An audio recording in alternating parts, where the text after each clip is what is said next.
But this whole thing, it's just a symptom of a larger problem. There's a growing anti-intellectual strain in this country. It may be the beginning of the end of our informed democracy. Of course, in a free society, you can and should think whatever you want. And if you want to think the world is flat, go right ahead. The earth isn't flat. And by the way, this is called gravity.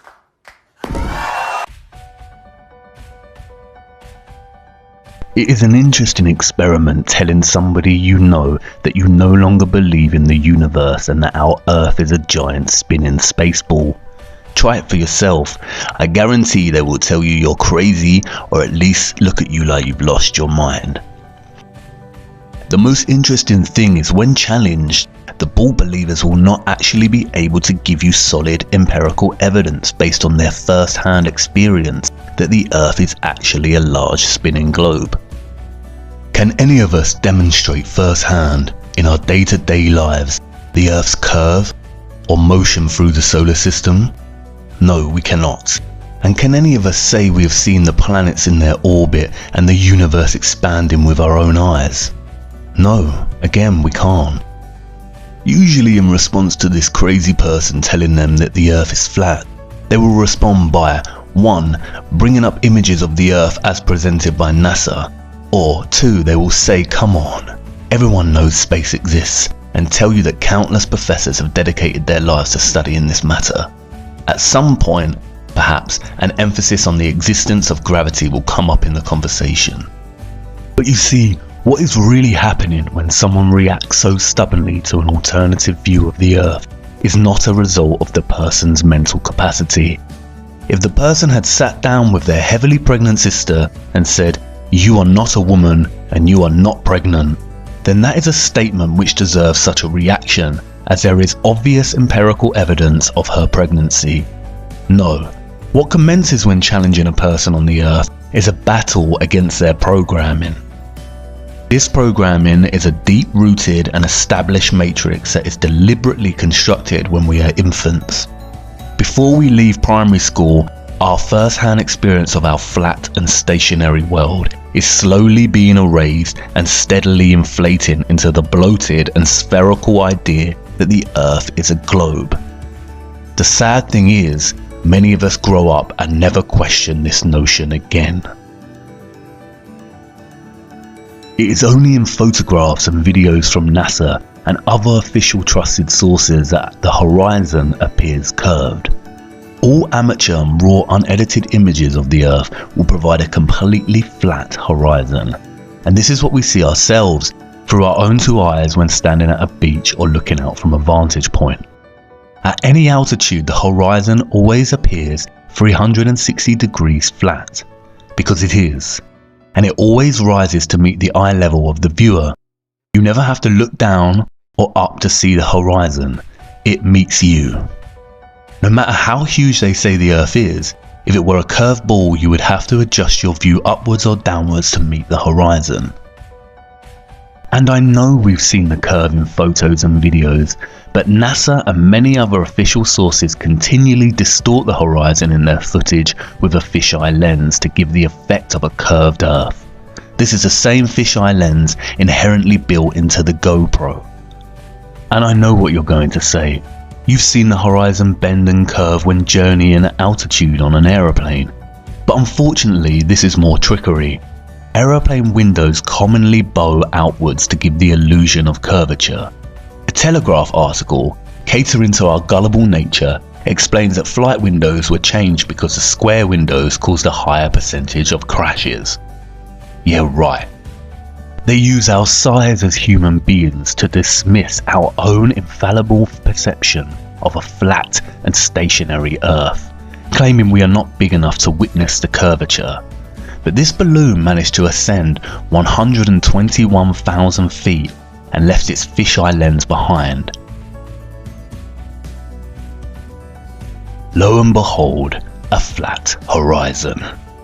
The balloon wobbles and spins, but the horizon remains dead straight, not curving in any way, shape or form. And this is the problem. For centuries, our ancestors used their own judgment and relied on their own natural-born senses to discern that the Earth was flat. And although some had dabbled in theories of the Earth's potential curvature, it wasn't until the early modern period, with voyagers like Christopher Columbus, that the heliocentric globe model became dominant and humans forever sacrificed the knowledge of their own senses. And the heliocentric model is so blatantly flawed and nonsensical that it's astonishing that it even gained traction. Take the water bordering our horizon, for instance. It is the natural physics of water to find and maintain a level, and it just so happens that that level is flat. If Earth was a spherical ball, water would not maintain such consistent flat levels. We are used to water doing this and this, but we have never in all our lives on Earth witnessed with our own eyes water do this. Water does not bend. It's not called sea level for nothing, you know. And if water did not always find a flat level, then why would we use tools such as this to achieve accuracy? Again, water does not bend. Rivers, for instance, always run down to sea level. If Earth was a rotating ball, then inevitably many rivers on Earth would, at some point in their journey, have to flow uphill. As Eric DeBay points out, the Mississippi is 3,000 miles long, which means it would need to run uphill for 11 miles on a globular Earth. He also points out that a portion of the Nile runs for 1,000 miles with a fall of only 1 foot. Again, if the Earth was a spherical ball, this would be impossible. The scientist magicians of our world claim that the Earth is 25,000 miles in circumference. But spherical trigonometry dictates that the surface of all standing water must curve downward at 8 inches per mile, multiplied by the square of the distance.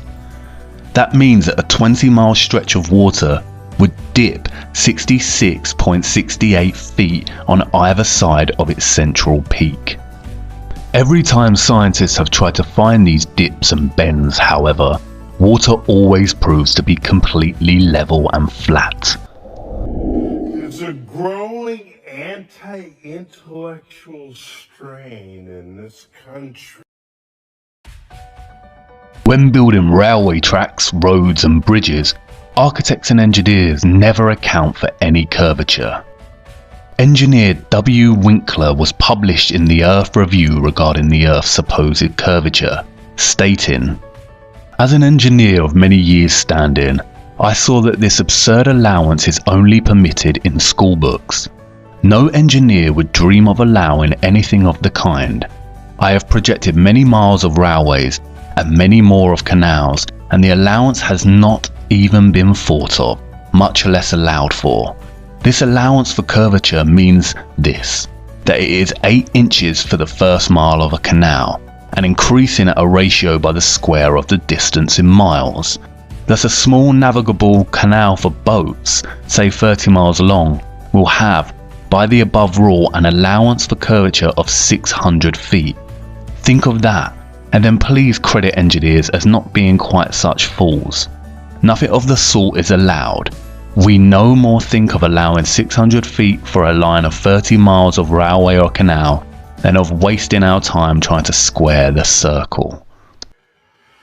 There's a growing anti-intellectual strain in this country. If the Earth was actually a globe, spinning at a mind-numbing 1,000 miles per hour, how is it that we do not feel its motion? There is not a single person on Earth that can testify to feeling the Earth's alleged spin. We feel the motion when travelling in a car, train, boat, plane, and can experience motion sickness. The scientist magicians will tell you that we do not feel the Earth spin because it is spinning at a constant speed. They often use the analogy of a train ride. We only feel that we are moving when the train changes speed.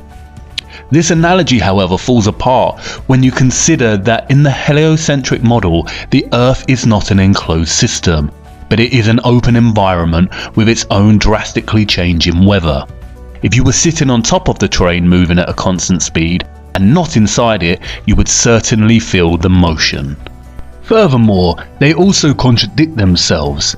In a 2016 article titled NASA Study Solves 2 Mysteries About Wobbling Earth, they state that the Earth does not always spin on an axis. Instead, it wobbles irregularly over time, and that the direction has changed drastically due to changes in water mass on Earth. It's weird that no one has felt this. Which one is it, NASA? The stealthy, unnoticeable spin, or irregular movement patterns and wobbles? The whole notion of a spinning globe becomes absurd when you consider this. If the Earth was actually rotating, then helicopters and balloons would only need to hover over the surface and wait for their destination to come to them. Similarly, if it were a curved spaceball, then aeroplane pilots would constantly need to readjust their altitude downwards so they did not continue straight and start heading out to space. They would have to descend 2,777 feet, or over half a mile every single minute. This of course is not the case, and pilots are never instructed or taught this mechanism of flight. And what does a real pilot have to say about it? Oh, okay. Am I allowed to say hi?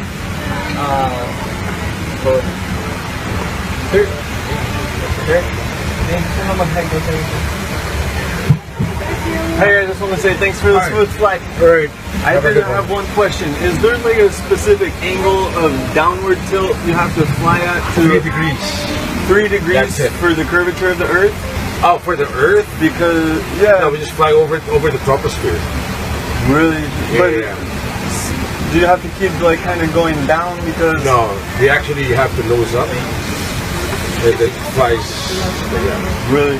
Because I was reading some stuff on the flat Earth that made a lot of sense. Have you looked into it? Which one? Sorry? I was reading a lot of stuff on the flat Earth. Okay, yeah. True. It's true? Yeah. Okay, Yeah. alright, cool. Hey, right. God bless, brother. Alright, have a good one. You too. Crack on.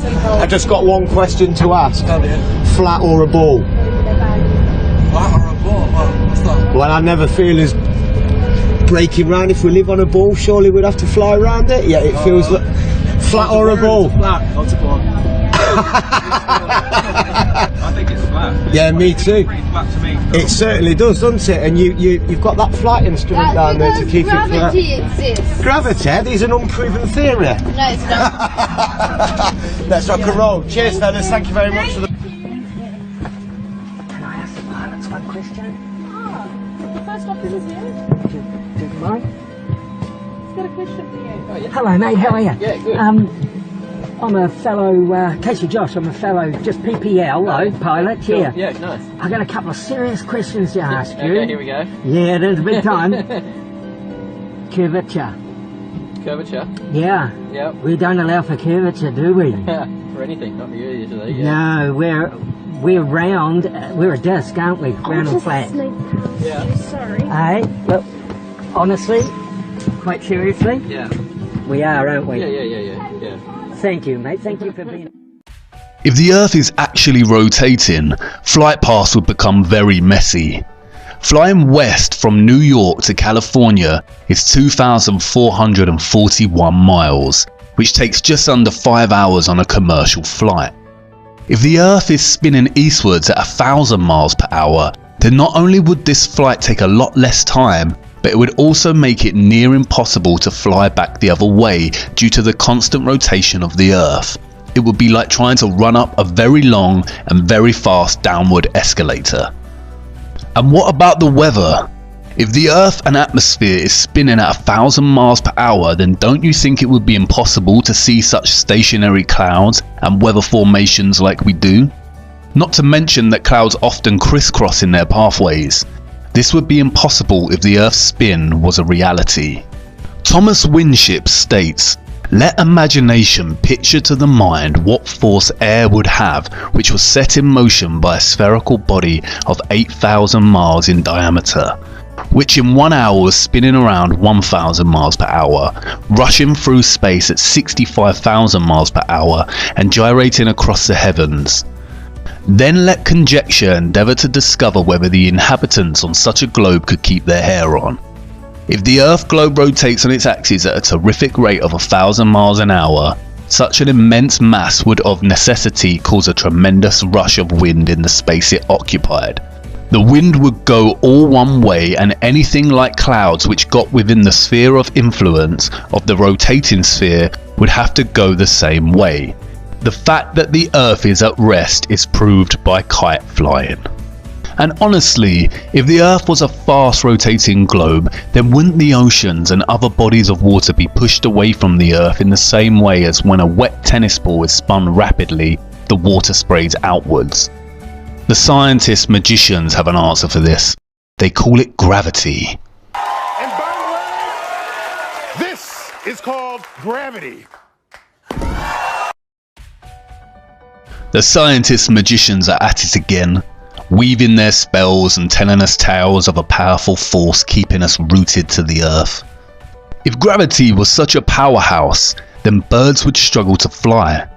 Insects would not be able to use wind to navigate. Monkeys would not climb and jump among trees with ease. Planes would not be able to take off from the ground. Trees would not be able to overcome gravity's pull when their growth towards sunlight and would begin to bend towards the Earth the taller they became. And if gravity exists and has the power to bend and wrap the oceans around a gigantic spinning ball, then humans would certainly struggle to lift their arms and legs. Legend has it that an apple fell on Newton's head as he sat under the tree, and this was the catalyst for his great discovery of gravity, which claims that objects are attracted to large masses and gravitate towards their centre. However, when they talk about gravity, what they are actually referring to is the law of density relative to mass. Today, I'm going to show you a simple science experiment that you can try at home to learn about density. Start by taking an empty glass and tip in some water and food colouring. Then add some syrup or treacle. And I'm going to add a little bit more water to make the layer a bit thicker. Then finally, fill the glass up with some oil and leave it to settle for about 15 minutes. These liquids separate out into different layers because they're different densities and they don't mix. The syrup has the highest density, so it sits on the bottom, and the oil, which has the lowest density, rises to the top.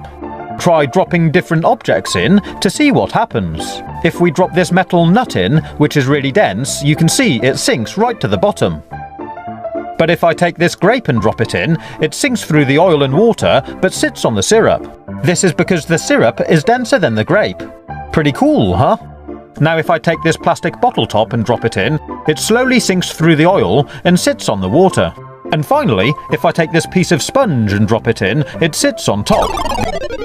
It is a scientific fact, verified by undisputable evidence, that when objects are placed in mediums with less density, they sink, and when placed in mediums with higher density, they rise or float. For example, a rock in water will sink because the object's density is greater than the water's density, as will a ship's anchor. Likewise, helium-filled balloons rise because they are lighter than the air. Submarines float on the ocean when their ballast tanks are empty and contain air, and they sink when their ballast tanks begin to be filled with water. This is how they manipulate their depth in the ocean, by adjusting the ratio of air and water in the tanks. This is proven by filling a balloon with 50% air and 50% helium.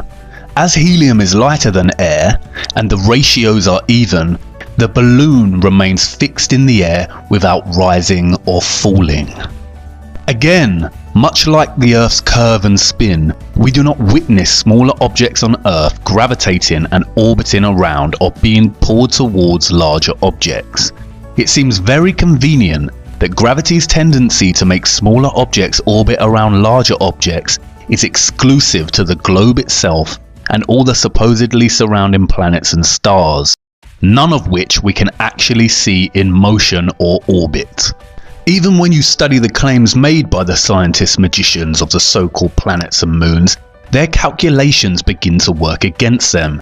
As Eric Dubay pointed out, Newton also theorized, and it is now commonly taught, that the Earth's ocean tides are caused by gravitational lunar attraction. If the moon is only 2,160 miles in diameter and the Earth 8,000 miles, however, using their own math and law, it follows that the Earth is 87 times more massive, and therefore the larger object should attract the smaller to it, and not the other way around. If the Earth's greater gravity is what keeps the moon in orbit, it is impossible for the moon's lesser gravity to supersede the Earth's gravity, especially at Earth's sea level, where its gravitational attraction would even further out-trump the moon's. And if the moon's gravity truly did supersede the Earth's causing the tide to be drawn towards it, there should be nothing to stop them from continuing onwards and upwards towards their greater attractor. There's a growing anti-intellectual strain in this country. Ultimately, Newton's gravity erased the common sense of up and down, and in its place normalized the preposterous idea that this is possible. And this. And that meanwhile, in Australia, this is nonsensical, pseudo-scientific mockery and nothing more than an invention to justify the spinning spherical Earth hoax. Without the theory of gravity, not a single person in their right minds would ever believe the Earth a globe, with some of the population existing upside down on the underside of the planet.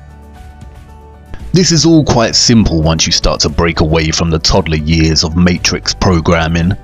The laws of perspective and density perfectly explain the natural workings of our world. They invent complex concepts such as gravity and ridiculous spinning spherical networks of incomprehensible figures and speeds to bamboozle us. And we will get onto why they do this shortly. But wait a minute. I know you're not on board with this just yet, and I can tell you have a big question that you're burning to ask. If the Earth is not a spinning globe, then what about the sun and the moon? We can see the sun rising and setting every day. I'm glad you asked. Follow me to part 4 so we can take a much closer look at our wonderful sun.